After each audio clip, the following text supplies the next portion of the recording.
இருப்பாராக.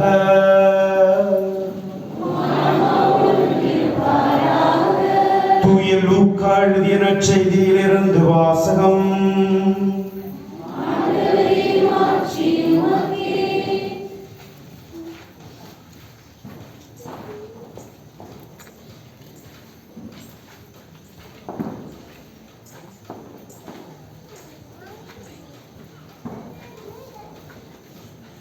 அக்காலத்தில் இடையர்கள் பெத்லகேமுக்கு விரைந்து சென்று மரியாவையும் ஜோசப்பையும் தீவன தொட்டியில் கிடத்தியிருந்த குழந்தையும் கண்டார்கள்.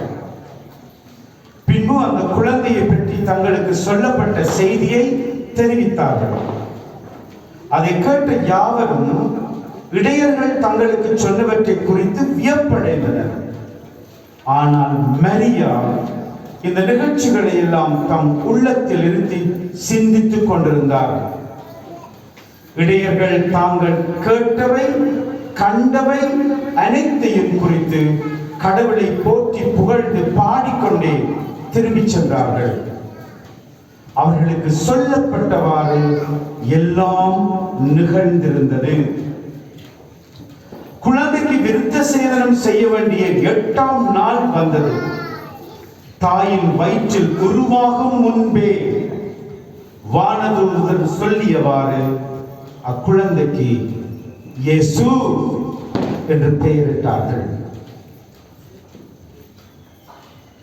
கிறிஸ்து வழங்கும் நற்செய்தி.